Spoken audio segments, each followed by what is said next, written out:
Hi, accounting class. I am really missing you. It's so weird to be doing this in my son's old bedroom. Um, it's just so strange, but and it's snowing out, so I'm just gonna show you the outside of what it's doing now. Yes, you're probably seeing this now too, but it's actually really pretty, and I think I'm going to go out for a little walk with my dog once I'm done with this. So hopefully you got a good view. I don't know if I have the angle right. So anyway, so my really, really good friend, Iceland Hicks, who's amazing at teaching accounting, and she's taught me a ton. She started you off with chapter 17, and I'm going to end you with chapter 17. So this is a cool chapter because this is the chapter, and I keep saying this, but this is a chapter where you walk from bookkeeper to accountant because we're starting to analyze ratios. We're starting to analyze what's actually happening with the business and what adjustments we could make to make things better. So we're going to finish off the application. We skipped the work together, as you probably noticed, but we're going to finish off the application with 17.4. I'm going to walk you through some ratio calculations, okay? So the first thing I want you to take a look at is what I did just to make things easier, so we're not typing a ton, is to maybe take a look at this data that I pulled from the book. So if you want to copy that data into your sheet, it would make it a lot easier for cell referencing. So I'm going to make this a little bigger. So like your net income after federal income tax, that kind of thing. So if you want to make a little table, I will stop my recording so you can do that. Okay, so it's on page 551 in the application. So I'm going to stop, give you a chance to do that and get everything pulled up together, and we'll continue. Okay. Okay, I'm back. Hi. All right, so let's take a look at some of these ratios. The first ratio we're going to look at is earnings per share. Okay, and earnings per share is a little weird because you don't really compare earnings per share company to company or industry to industry. Is kind of based on the company itself. So you only compare EPS to what happened the prior year or for what's projected coming up in the new year. So the goal is to steadily increase your earnings per share. So like I said, there's no industry standard. So you want to make sure that the stock your stockholders are holding has value and that it's increasing in value. Because if the earnings go down, if the company's not worth as much, the stock's not going to be worth as much, and people will not want to hold on to their stock, and they will want to sell, and that's not good. So let's take a look at where we're going to get this from. I'm assuming that you all created a table so we can do some self-referencing, okay? So for EPS, we're going to look at net income, okay? So that's after federal income tax. You guys know what that is, right? So net income is given to us, and we're going to self-reference that, so the little equal sign in there. See, just like in class, right? And we'll self-reference the net income after federal income tax. Enter. Okay, 7.9 million and change. Okay, then we're going to take a look at number of shares outstanding. So this is the number of stock shares that the company has issued to the public. Okay, equals, and it's 2.5 million. All right, so now we're going to calculate the EPS. And this formula is actually given to you right up here. So you see this? EPS equals net income after federal divided by number of shares outstanding. So we'll have a little equal sign. We're going to grab that 7.9, divide it by the 2.5. And we get an earnings per share of 3.18. Again, this doesn't really mean a whole lot just as a standalone, but it will later on, okay? And I think I'm going to delete all these so we know where they're coming from. Okay, on to market ratios. Okay, so market ratios, we're going to take a look at two, dividend yield and PE ratio. So this measures, and I put this little definition here, right here, so you guys can, I'll give you a minute and you can type in your notes like you do in class. But this measures financial performance in relation to stock price. Okay, so this is where we find out, is a stock overinflated? Is it undervalued? Or, based on performance? Is it a good stock to jump in and buy because we know that the company is doing well and is probably undervalued, but it will have good value in the future, which would mean it's a great investment. So these market ratios are really important for investors, which is important for the company, right? All right, so we're going to take dividends per share, and we'll do a little cell referencing right up here on the table you created, $2.40 per share. That is given out quarterly to each investor for each share of stock they own. Then we've got the market price per share. So what is it going? What is the current price out there? Like on Yahoo Finance, what's it selling for? So we'll grab that market price. We got $38.15. Okay, now we're gonna calculate the dividend yield. So we'll put a little equal sign in, and we've got dividends per share divided by the market price per share. Okay, and that's 6.29%. Okay, that's pretty good. So for every share, based on the given price, you're getting income of 6.29%, which is not bad. That's a nice little income. All right. And then we've got PE ratio, the last of our market ratios. There are more of these, but we're keeping it simple on accounting one and managerial accounting. Like this semester and earlier last semester, we were looking at market ratios, and there's a whole bunch of them. You can ask those guys about that. But for us, we're just keeping it to the more common ones. So PE ratio is interesting because the PE ratio is, you can compare PE ratios based on the company. And here's the thing. So the rule of thumb is the number 20. So if you are above 20 in your PE ratio as a company, that means you're probably a growth stock and you're probably not issuing much or any of a dividend.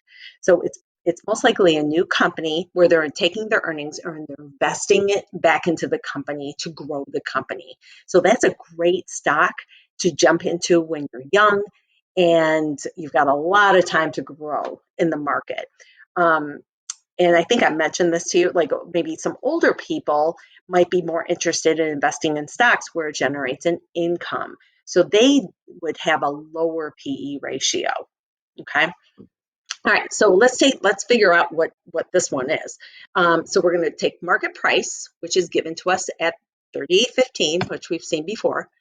And then I already have this at 318 EPS because it just automatically self-referenced, but I'm going to do it for you anyway, equals 318. And there you go, because we calculated it up here. It's not in our table. We had to create that calculation to get the PE ratio. All right, so here's the formula. We're going to take market price, and we're going to divide it by the EPS. And we got a PE ratio of 12, which isn't super low, it isn't high. It probably is generating a dividend, which it is at 6.29%. So it's probably an income stock, but it's pretty decent. All right, so let's go down here, and now we're going to look at liquidity ratio. So these are, we're going to take a look at working capital, which takes into account current assets and current liabilities. So these are financial resources that a company has at its disposal for daily operations. And it's important to understand this is not all cash, okay? There are other assets involved here. All right, so current assets equals, and we're going to go up here. I should have frozen my screen. Current assets, 3.4 mil. All right, and then we've got current liabilities equals the 2.49. Okay, and for working capital, we're going to subtract those out because assets minus the liabilities is going to give us our working capital, our current assets and current liabilities. This gives us what we're working with on a daily basis. Okay, and we're going to use this in regard to, or in the formula for our current ratio. Okay, so this pre-filled here, I had the cell reference. So this comes from here.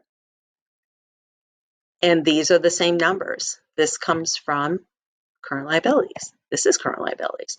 However, we're going to create a ratio. Okay, so we're going to equal sign, and we're going to take current assets and divide it by current liabilities. Voila, you got 1.37. So that we're going to see if that falls in the acceptable range in just a moment. Okay, let's go down. We've got one more, and we're going to take a look at quick assets. Okay, where do you think quick assets comes from? It comes from our given information, right? Right up here, right? So we're going to, let's cell reference that equals, we'll go up to our current information, quick assets, okay? And we've got current and divided by current liabilities. And so what this tells us is, first of all, let's go back. What this tells us is, could a company quickly sell off assets to pay off liabilities if they really needed to quickly? Okay. And the current ratio measures the ability of company to pay liabilities when they were due. Okay. So this is when they were due. This is, could a company quickly sell off if they were in a pinch and they needed to unload debt? Okay. So let's take a look at what that would be. So the formula is, again, given up here in blue, quick assets divided by current liabilities gives us 1.05. Okay. And up here, we are going, so we've got all the ratios, and now we're going to kind of compare what happened last year to what is currently happening. Right. So earnings per share, so we're going to cell reference that. I'm going to grab that 318 that we calculated. And it looks like we are in a downward trend here. So we're going to, okay, sorry, that was my husband telling me my dinner is ready. Okay, so we're trending down. Okay. Now we're going to take a look at the dividend yield. Dividend yield, so that would be, so we're going to say equals 6.29%. Okay, so it looks like our dividend yield went up, which is really good for our investors, right? So we're trending up. Okay, then we're looking at our PE ratio. All right, so far, let's just go back a minute. Earnings per share is going down. So that would be something to look at. Like, why is the value of our company not looking great in terms of our stock share or stock price? All right, so let's go down to PE ratio, and we'll cell reference that. And it looks like PE ratio is also trending down. So it looks like we're giving out money to dividends, but other things are trending down. So we might have to take a look at how much we're actually giving out to investors in regard to a dividend. Okay. All right. So now we've got, we're going to take a look at evaluation of liquidity ratios. So this was given to us right here. Here is cell reference with the actual. So that already this is my key I'm working with. So that pre-filled for me, but this is where it comes from. So equals working capital, okay? And then the current ratio, we cell reference from here. So I'll give you a second to do that. 137 is cell reference from over here. And then the 105 is cell reference from here. That's a quick ratio. Okay, so let's see if these are acceptable or unacceptable.